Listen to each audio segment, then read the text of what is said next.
Oh, there's no spotlight here. Oh, there is kind of, isn't there? No spotlights at all. This is just hanging out. Yeah. This is just hanging out. It's the best way to do it. It's It just is hanging the out. best way to do it. Yeah. Ashley, so good to see you. Thank you for Okay. being here for part of our 419 day. And it's your 1 year sober day. Like, how freaking cool is that? Did we plan this or what?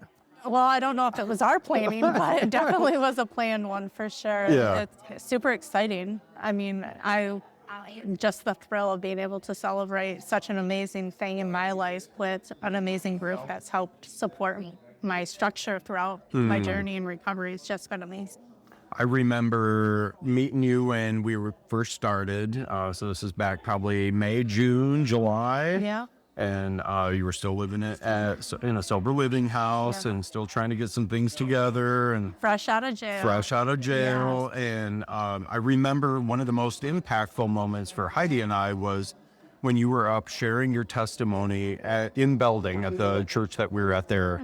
And a sheriff stopped by and he just sat there listening to you up there speaking. And I remember him saying to Heidi, I've arrested her before. Yes. I've had to chase her down. She's fought with me. Yeah. And it's like now you're on this whole other side and he got to see this side of you that I'm sure he never thought he was going to see. And here you are now even further away from that.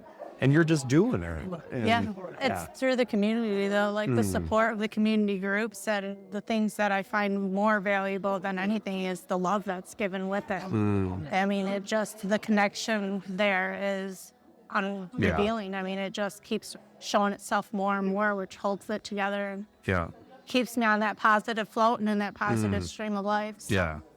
wonderful. If you were out talking to somebody and they're like, man, I'm looking for connection. I heard about this place, Outreach 419. And you're like, yeah, I go there. What would you tell them? I would definitely tell them to take a try at it, step out and see what they think about it, because once they're out here, I know that they're going to love it and they'll just keep coming back. So it's definitely one of those things. I mean, it's a great community, great food, great environment, and just a lot of love and the inspiration to it.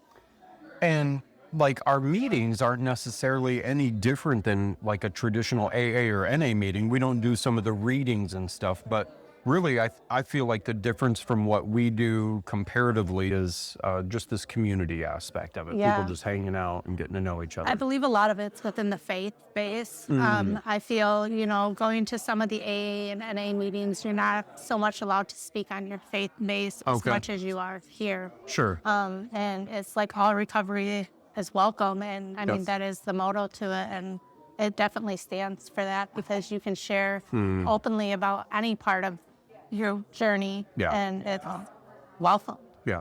And that makes the difference, I truly feel. What is one thing that you love about Outreach 419 or the sober events that we've done? Or So for Outreach 419, the thing that I love the most is the people.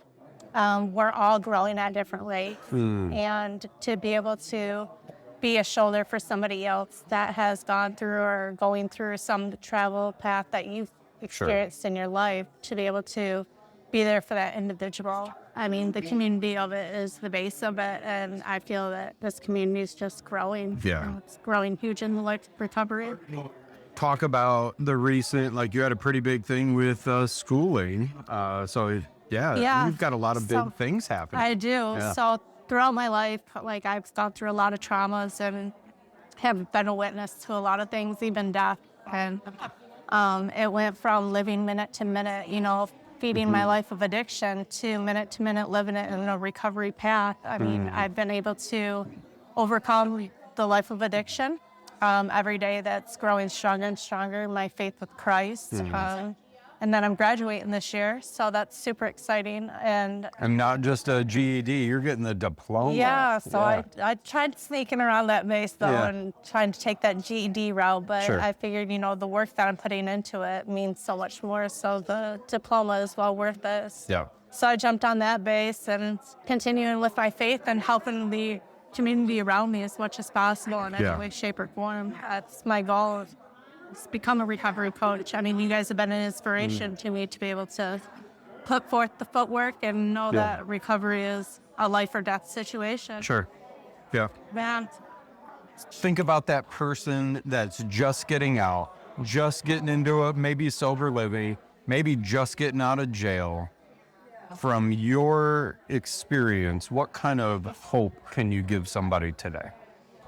To hang on to faith. You know, that was one of my biggest struggles, was understanding the patience and the love and tolerance and all the good things that are the fruit of the tree. I mean, when I first got out, I thought I could hit the roads and just take off running again. And I had to really hold on to the structure of faith to be able to find my foundation. And it seems to be very hard at first, but, you know, in the long run, it all pays off. So definitely. Sometimes it can feel like the progress you're making is like inches, right? Yes. It feels like your stairway is not growing at all. Yeah. And really, it truly is. It's just taking time to be able to find it. Yeah. But yeah, definitely hang on to that faith because it's possible. And I love what you and Mike are doing with Ounces of Hope. I love that you've jumped on to help with that. I mean, it's just a meaningful project. So yeah, it definitely has a lot of meaning. And to be able to relive that life, you know, be able to get back out on the streets and be like, I was this individual at one point in time in my life. I mean, I think it helps endure my recovery so much more, because it's showing me the life that I was living before and how hard it was. And how much, you know, hope was there, you know. And that's the one thing, you know, is they're just hoping for that next meal, or praying for, you know, somebody to come and just even have a short conversation with them. And it touches home when you're out there. Yeah, you guys are doing good work, and we're happy to support that effort here however we can. It's fun to see it grow. Well, I'm super excited to be a part of the community here at Outreach 419. Yeah. It definitely brings a lot of light into my day.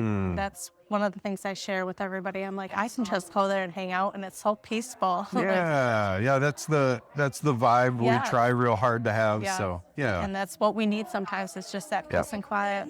One of the biggest compliments that I get from people are when, like during the week, sometimes it's not that busy during the afternoon, and I'll catch somebody over either in the beanbag chair or over in the bed over there, just taking a nap. Yeah. You know, and for an addict to trust their environment enough to say, I'm going to just sleep here is a big deal. Oh, yeah. It's a big deal. Huge deal. Yeah. Because you're vulnerable when you're sleeping. Yes, we You're are. very vulnerable. So, yeah, it's a huge compliment to us when we see that happening. So, well, I enjoy it. And I appreciate everything you guys do. absolutely. Thank you so much for being here today for the 419 Day. And we're excited to celebrate not only this day with you, but we know next year for our second anniversary, we get to celebrate right with you. Yes. I know. Super excited. High five. Yeah. Thank you. Good job.